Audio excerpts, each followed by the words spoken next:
মাধ্যমিক পরীক্ষা চলাকালীন অসুস্থ এক পরীক্ষার্থী ছাত্রী। ঘটনাটি কোচবিহারের শীতলকুচির ডাকঘরা উচ্চ বিদ্যালয়ের। জানা গিয়েছে বৃহস্পতিবার দুপুর প্রায় 1:30 নাগাদ পরীক্ষা চলাকালীন হঠাৎই অসুস্থ হয়ে পড়েন গোসাইহাট উচ্চ বিদ্যালয়ের এক ছাত্রী। তার বাড়ি গোসাইহাট সন্তোষী মোড় সংলগ্ন এলাকায়। পরীক্ষার ভেন্যু ছিল ডাকঘরা উচ্চ বিদ্যালয়। অসুস্থ ওই ছাত্রীর নাম অপর্ণা বর্মন। প্রাথমিকভাবে পরীক্ষা কেন্দ্রের ভিজিট ইনচার্জরা তার চিকিৎসার ব্যবস্থা করেন। তবে শারীরিক অবস্থার অবনতি হওয়ায় তড়িঘড়ি গাড়িতে করে তাকে শীতলকুচি ব্লক প্রাথমিক স্বাস্থ্যকেন্দ্রে নিয়ে যাওয়া হয়। জানা গেছে তীব্র পেট ব্যথার কারণে তিনি গুরুতর অসুস্থ হয়ে পড়েন। বর্তমানে ওই ছাত্রী হাসপাতালে চিকিৎসাধীন রয়েছে। এদিন ঘটনাস্থলে উপস্থিত ছিলেন মাধ্যমিক পরীক্ষা অফিস ইনচার্জ অমিত সরকার, ডিএমটি সদস্য কালাম হোসেন এবং পরীক্ষা সেন্টারের সেক্রেটারি সূর্যনাথ বসুনিয়া।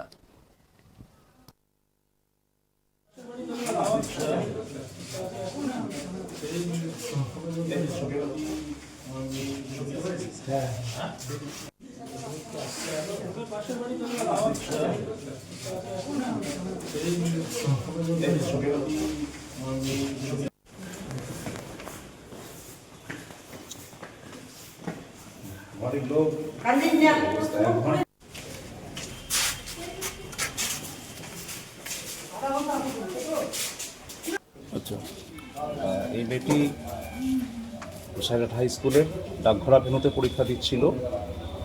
প্রাথমিকভাবে যা দেখা গেছে ও পেট ব্যথার কথা বলছিল।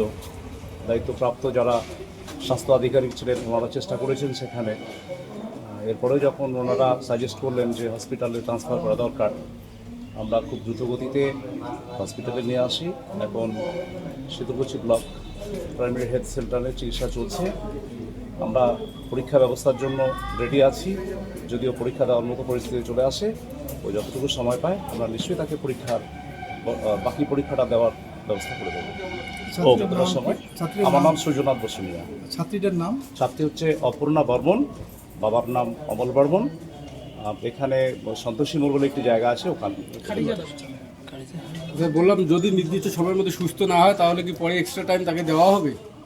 এই ব্যাপারটা আমরা দেখি ও কী পরিস্থিতি আছে। যদি দেখি পরীক্ষা শুরু করতে পারে তখন আমরা ভেবে দেখব। আচ্ছা, তো এখনই নিয়ে আসলাম, ওকে ট্রিটমেন্ট চলছে। আমরা যে খবর পেলাম কিছুটা কমেছে, আর তো মাত্র 20 মিনিটের মতো সময় আছে।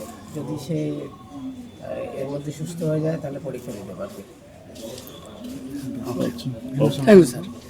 তো এখনই নিয়ে আসলাম, ওকে ট্রিটমেন্ট চলছে। আমরা যে খবর পেলাম কিছুটা কমেছে, আর তো মাত্র 20 মিনিটের মতো সময় আছে।